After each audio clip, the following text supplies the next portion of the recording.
낯선 땅 우크라이나의 차가운 병실 침대 위, 온몸에 파편이 박힌 채 초점 없는 눈으로 천장을 응시하는 두 청년이 있습니다. 한 명은 다리에 차가운 금속 고정핀을 박은 채 신음하는 백평강, 또 한 명은 차마 고개를 들지 못하고 깊은 침묵에 빠진 이강은입니다.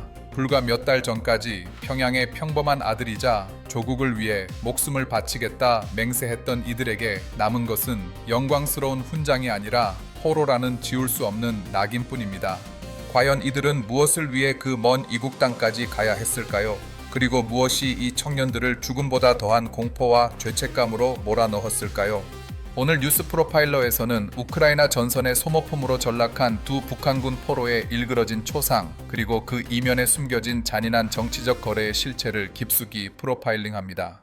서울의 한 대학교 강의실에서 여느 학생들과 다를 바 없이 수업에 열중하는 한 남자가 있습니다. 이은평 씨, 그는 불과 몇 년 전까지만 해도 러시아에 파견된 북한군 공병 노동자였습니다. 삼엄한 감시를 뚫고 목숨을 건 탈출에 성공해 이곳 한국에서 새로운 삶을 살고 있는 그이지만 평화로운 일상 속에서도 마음 한구석은 늘 무겁습니다. 뉴스에서 들려오는 북한군의 우크라이나 파병 소식 때문입니다. 자신과 같은 군복을 입고 같은 말을 쓰며 같은 노래를 불렀을 동생 같은 병사들이 명분 없는 전쟁터에서 쓰러져 가고 있다는 사실이 그를 괴롭힙니다. 은평 씨는 말합니다.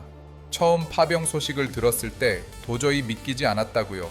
생판 들어보지도 못한 나라를 위해, 남의 전쟁을 위해 왜 우리 젊은이들이 피를 흘려야 하는지 분노가 치밀었다고 고백합니다. 여기서 우리는 백평강과 이강은, 이 두 병사의 내면을 지배하는 기괴한 심리적 기제에 주목해야 합니다. 은평 씨의 증언에 따르면 북한군에게 포로는 곧 변절을 의미합니다.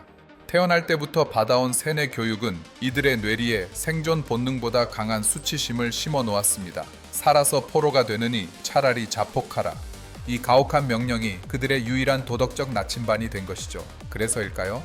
우크라이나군에게 생포된 백평강 씨와 이강은 씨 역시 처음에는 살려달라는 애원 대신 수류탄을 찾았습니다. 적이 다가오자 이들은 자폭을 결심했습니다. 죽음이 무서운 것이 아니라 포로가 되어 살아남았을 때 겪게 될 구차함과 북한에 남겨진 가족들이 감당해야 할 보복이 더 두려웠기 때문입니다. 이것이 바로 북한이라는 거대한 감옥이 만들어낸 비정상적인 심리 구조입니다.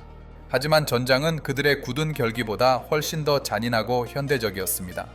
백평강 씨가 마주한 적은 눈앞의 병사가 아니라 하늘을 메운 보이지 않는 살인귀, 바로 드론이었습니다. 그는 증언합니다. 하늘에 드론이 하얗게 깔려 있었다고요. 마치 사냥감을 쫓는 매처럼 드론은 집요하게 그를 추격했습니다. 낡은 창고로 몸을 숨겼지만 드론은 그가 들어가는 것을 비웃기라도 하듯 뒤따라 들어와 폭발했습니다. 이강은 씨 역시 마찬가지였습니다. 정체 모를 윙윙거리는 소리와 함께 다가온 드론은 그가 대응할 틈도 주지 않고 정확하게 그를 타격했습니다. 현대전의 양상은 완전히 바뀌었습니다. 과거의 전쟁이 병사의 용맹함과 정신력으로 승패가 갈렸다면 지금의 전쟁은 알고리즘과 원격 조정에 의해 결정됩니다. 우크라이나의 미하일로 국방장관이 강조했듯 이제 전쟁은 드론과 로봇 플랫폼의 대결입니다. 우크라이나군은 지상 드론과 AI 시스템을 결합해 북한군을 압박했습니다.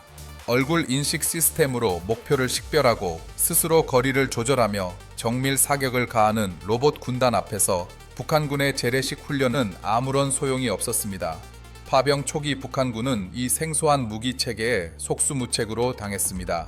추정되는 사상자만 6,000명, 대부분이 총 한 번 제대로 쏴보지 못하고 하늘에서 떨어진 드론 폭탄에 희생되었습니다.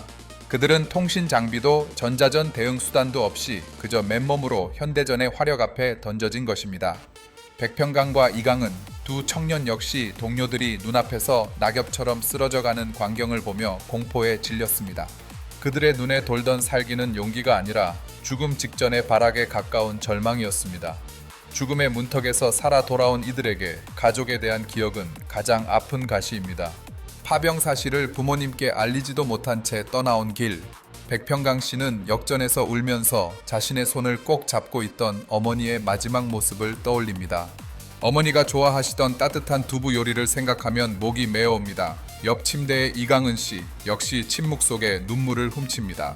자신이 살아있다는 사실이 오히려 부모님에게 해가 될까봐 차라리 그 자리에서 깨끗하게 죽었어야 했다고 말하는 이 청년들의 진심은 우리에게 무엇을 시사합니까? 국가라는 이름의 거대한 괴물이 한 개인의 생존 본능마저 죄악으로 몰아넣고 있는 이 현실이 바로 우리가 마주한 뉴스 프로파일링의 핵심입니다. 그런 그들에게 탈북 선배인 은평씨가 노래 한 자락을 전합니다. 저 멀리 속에 날아가는 새들아, 그리운 고향 땅에 내 소식 전해다오. 북한 군인이라면 누구나 아는 이 애절한 노래는 포로가 된 병사들에게 살아남으라는 간절한 메시지입니다. 죽음이 충성이라고 믿는 그들에게 살아서 고향으로 돌아가는 것이 진정한 용기임을 일깨워주고 싶은 것이죠. 백평강과 이강은 두 사람은 이 노래를 들으며 한동안 말을 잇지 못했습니다. 누구보다 투철한 병사였던 그들도 결국은 사랑받고 싶고 살고 싶은 평범한 인간임을 증명하는 순간이었습니다. 그렇다면 김정은 정권은 왜 이런 무모한 희생을 강행한 것일까요? 이것은 단순한 군사 지원이 아니라 고도로 계산된 도박입니다. 러시아라는 강력한 뒷배를 얻음으로써 체제 생존을 보장받고 군사 기술의 고도화를 꾀하려는 속셈입니다. 러시아 입장에서도 북한군은 매력적인 카드입니다. 세뇌된 채에 목숨을 아끼지 않고 싸울 저렴한 소모품이 절실했기 때문입니다. 그 결과는 참혹했습니다. 평양에서는 대규모 추모 행사가 열리고 파병이 위대한 승리로 포장되어 선전 도구로 이용되는 동안 우크라이나의 진흙탕 속에서는 이름 모를 청춘들이 쓰러져 갔습니다. 이 사건의 본질은 명확합니다. 김정은은 자국 군인들의 생명을 담보로 국제 무대에서의 지위를 쇼핑했습니다. 지난해 9월 중국 전승절 기념 행사에서 러시아, 중국과 나란히 서서 주인공 행세를 했던 김정은의 웃음 뒤에는 수천 명 병사의 피가 배어 있습니다. 그는 이번 파병을 통해 북한 내부의 결속을 다지고 자신이 세계적인 동맹의 중심에 서 있다는 환상을 인민들에게 심어주는 데 성공했습니다. 하지만 그 환상을 유지하기 위해 지불해야 할 대가는 앞으로 더욱 커질 것입니다. 뉴스는 단순한 사실의 나열이 아닙니다. 우크라이나 전선의 북한군 포로 소식 뒤에는 세뇌된 인간의 고뇌, 현대전의 비정함, 그리고 권력자의 잔혹한 연금술이 얽혀 있습니다. 우리는 병상에 누워있는 백평강과 이강은의 공포 섞인 눈빛에서 한 체제의 종말을 봅니다. 국가가 개인의 생명을 수단으로 삼을 때 그 국가는 이미 존재의 명분을 잃은 것입니다. 가족에게 해가 될까봐 죽었어야 했다고, 자폭했어야 했다고 말하는 그들의 고백은 우리 사회에 묵직한 질문을 던집니다. 진정한 국가의 역할은 무엇인가? 그리고 우리는 이 비극적인 소모전 끝에 무엇을 준비해야 하는가? 백평강과 이강은 이 두 청년이 나중에 그때 안 죽길 정말 잘했다라고 생각하는 그런 좋은 날이 꼭 오기를 진심으로 바랍니다.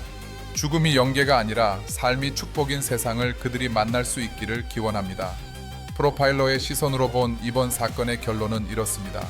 김정은의 도박은 단기적으로 성공했을지 모르나 인간의 생존 본능과 진실을 향한 열망까지 영원히 가둘 수는 없을 것입니다. 병실 벽에 걸린 성조기를 보며 당황했던 그들의 모습처럼 북한군 병사들이 마주할 더 큰 세상의 진실이 그들의 가짜 믿음을 깨뜨리는 날이 머지않아 올 것입니다.